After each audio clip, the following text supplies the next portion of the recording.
Hello friends, हम लोग बात करने वाले हैं आज हाथ मिलाने, गले मिलना और उपहार देने संबंधी प्रश्नों पर। जैसे कि कोई भी मैच या कोई भी पार्टी, कार्यक्रम होता है तो उसमें जब लोग इकट्ठा होते हैं, एक साथ होते हैं तो एक दूसरे से हाथ मिलाते हैं, गले मिलते हैं। या कई जगह पर उपहार देने की भी कार्यक्रम रहता है, एक दूसरे को उपहार भी दिए जाते हैं। तो अगर हाथ मिलाने की बात आ रही है तो दो लोग अगर हैं, ये और ये अगर दो लोग हैं, एक दूसरे से हाथ मिला रहे हैं तो वो हाथ मिलाने की घटना क्या होगी, सिर्फ एक बार घटित होगी। लेकिन यही व्यक्ति अगर दोनों एक दूसरे को उपहार दे रहे हैं, ये इसको दे रहा है, ये इसको दे रहा है, तो उपहार देने की घटना दो बार घटित हो रही है। हम मान लेते हैं कि आपने यहाँ पर कोई कार्यक्रम कराया है, उसमें 10 लोगों की भीड़ इकट्ठी हुई है, तो एक व्यक्ति कितने लोगों से हाथ मिलाएगा? 9 लोगों से हाथ मिलाएगा। इसी तरह से दूसरा व्यक्ति भी 9 लोगों से हाथ मिलाएगा। और इसी तरह से जब हाथ मिलाने की कार्यक्रम हो रहा है तो 9 लोगों से एक व्यक्ति हाथ मिला रहा है। क्योंकि दो व्यक्ति हाथ मिलाते हैं तो उसको एक काउंट किया जाता है, यानी कि आधा हो जाता है वो। तो अगर हमने माना कि 9 लोग हैं, वो कितने लोगों से हाथ मिलाएंगे? एक कम, यानी कि अगर n लोग हैं तो अगर वो हाथ मिलाने की प्रक्रिया स्टार्ट की जा रही है तो वो एक कम अपने संख्याओं से एक कम लोगों से हाथ मिलाएंगे, यानी n इंटू n-1 होगा और बटे में हम कर देंगे अपॉन में 2। तो ये हमारे हाथ मिलाने वालों की कुल संख्या निकल आएगी कि कुल हाथ मिलाने की संख्या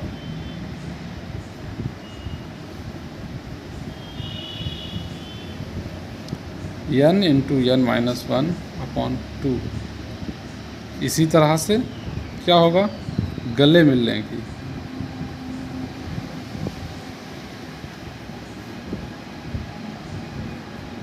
इस तरह से गले मिलना, चूँकि दो लोग जब गले मिलेंगे ना तो ये एक से मिलेगा, ये इससे मिलेगा, तो गले मिलने की प्रक्रिया भी एक बार ही काउंट होगी। अब एक व्यक्ति अकेले तो गले नहीं मिल सकता है, एक व्यक्ति गले मिलेगा किसी से तो उसको एक व्यक्ति और चाहिए होगा, यानी कि दो लोग जब गले मिलेंगे तो एक घटना घटेगी गले मिलने की, और वो घटना कहलाएगी एक बार गले मिलना। अगर 10 लोग हैं तो एक व्यक्ति 9 लोगों से गले मिलेगा, इसी तरह से दूसरा व्यक्ति 9 लोगों से गले मिलेगा, इसी तरह से तीसरा व्यक्ति 9 लोगों से गले मिलेगा। तो गले मिलने की घटना अगर पूछी जा रही है तो उसमें भी हम हाथ मिलाने वाली घटना के हिसाब से ही प्रश्न का उत्तर करने वाले हैं। और अगर बात आ जाए उपहार देने की, उपहार देने की बात आ जाती है तो एक व्यक्ति है हमारे पास, वो इसको उपहार दे रहा है, इन्होंने इनको उपहार दिया, इन्होंने इनको उपहार दिया, तो एक उपहार ये दे रहे हैं, एक उपहार ये दे रहे हैं, तो दो व्यक्ति हैं तो दो उपहार दिए जा रहे हैं, दो व्यक्ति हैं तो दो उपहार दिए जा रहे हैं। इसी तरह से अगर हमारे यहाँ 10 लोग आए हुए हैं तो एक व्यक्ति कितने लोगों को उपहार दे रहा है? 9 लोगों को उपहार दे रहा है, और दूसरा व्यक्ति भी 9 लोगों को उपहार दे रहा है। तो इसमें चूँकि एक दूसरे को दे रहा, दूसरा एक को दे रहा, तो यहाँ पर बटे वाली समस्या जो है ना यहाँ पर नहीं रहेगी। तो जब उपहार देने वाला प्रश्न का उत्तर निकालना है तो n इंटू n-1 करके ही हम प्रश्न का उत्तर दे देंगे। आइए हम लोग देखते हैं इस पर आधारित कुछ प्रश्नों को और उनका हल निकालते हैं। एक प्रश्न लेते हैं। एक प्रश्न हमारे सामने है, किसी समारोह में 19 अतिथि हैं, एक दूसरे को हाथ मिलाते हैं, गले मिलता है और उपहार देता है। बताइए कितनी बार हाथ मिलाए गए, कितनी बार गले मिले गए और कितने उपहार दिए गए। हम लोग सीधा सा फॉर्मूला जो हमने आपको बताया और समझाया है कि अगर हाथ मिलाने की प्रक्रिया अपनाई जाएगी तो हाथ मिलाने के लिए क्या होगा कि प्रत्येक व्यक्ति एक दूसरे को हाथ मिलाएगा, तो हाथ मिलाएगा, तो हाथ मिलाने की जो प्रक्रिया रहेगी क्या होगा, उसमें हम लोग n इंटू n-1 अपॉन 2, और यही फॉर्मूला चलेगा आपका गले मिलने के लिए।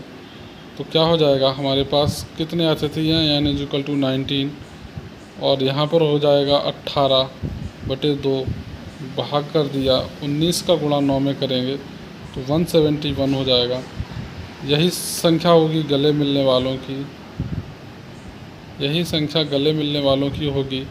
और अगर बात हो जाए उपहार देने वालों की तो क्या हो जाएगा, 19 इंटू 19 माइनस 1, सीधा सीधा 19 गुणे 18 जो कि 342 होगा। तो ये आपके उत्तर हो जाएंगे। एक बार हाथ मिल रहा है, उसी बार गले भी मिला रहे हैं और उपहार भी दे रहे हैं। तो ऑप्शन नंबर डी आपका सही उत्तर होगा। सीधा सा लॉजिक, सीधा सा फॉर्मूला, कुछ भी नहीं होगा प्रश्न के अंदर। एक प्रश्न और देखते हैं, आइए। एक प्रश्न और हमारे सामने है कि 12 व्यक्ति उपस्थित हैं, एक दूसरे को उपहार देते हैं, कुल कितने उपहार दिए? बिल्कुल वैसे ही प्रश्न है। क्या हो जाएगा, n इंटू n माइनस 1, बस क्या 12 इंटू 11, यानी कि अब यहाँ पर देख लीजिए, ज़्यादा आप सॉल्व मत करिए, मल्टीप्लिकेशन मत करिए। 2 1 जा 2, 2 एकम 2, किसी के इकाई के स्थान पर 2 है, बस यही आंसर हो जाएगा। हमको पूरा सॉल्व नहीं करना है, समय को बचाने का काम करना है। रीजनिंग विद ट्रिक्स, मैथ के क्वेश्चन भी अगर हम ट्रिक्स से लगाएंगे, क्योंकि हमारा मेन मोटिव जो है वो परीक्षा के समय में हम कम से कम समय में प्रश्नों को कैसे हल करें वो सिखाना है, वो बताना है। तो उसी स्पीड के साथ में हम लोग प्रश्नों को हल करेंगे। आइए एक प्रश्न और देखते हैं, थोड़ा सा विपरीत दिशा से। ये एक प्रश्न और हमारे सामने है कि एक समारोह में प्रत्येक व्यक्ति एक दूसरे से गले मिला और उपहार दिए। कुल 253 बार गले मिला गया और उपहार दिया गया 506 बार। तो समारोह में कुल कितने लोग हैं? हमने जैसे कि लगाते चले जा रहे हैं प्रश्नों को, हम बस उसी तरह से चलेंगे।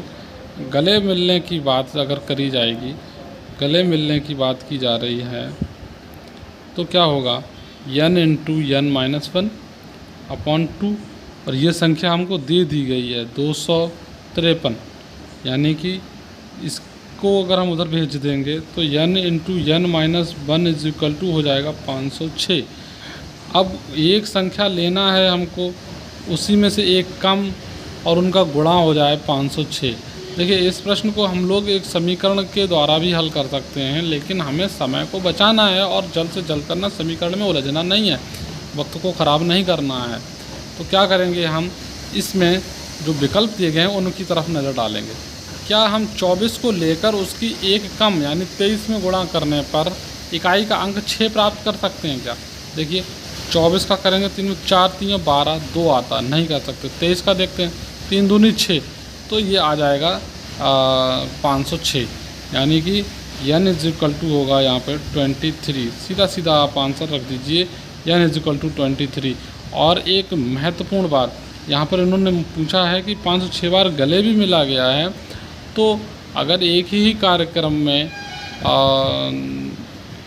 बात की जाएगी हाथ मिलाने की या गले मिलने की और साथ ही साथ उपहार देने की, तो उपहार देने की जो संख्या होगी गले मिलने की और हाथ मिलने वाली संख्या की ठीक दोगुनी होगी। तो मैं आशा करता हूँ कि आप लोगों को हमारी बात, हमारे प्रश्न के जवाब, उनका सॉल्व करने का तरीका समझ में आया होगा। इसी तरह से वीडियो को और अच्छी तरह से अच्छे प्रश्नों को समझने के लिए हम आपके लिए नए नए प्रश्नों को लाते रहेंगे। अगर वीडियो पसंद आया हो तो आप वीडियो को लाइक करिए, चैनल को सब्सक्राइब करिए, शेयर करिए, जिससे कि कई लोगों तक, ज़्यादा से ज़्यादा लोगों तक यह ट्रिक्स, सवाल को हल करने का तरीका पहुंच सके। और हमारे और हम फिर मिलेंगे आपको एक नए वीडियो के साथ, एक नई समस्या के साथ, नए तरह के प्रश्नों के साथ। तब तक के लिए नमस्कार।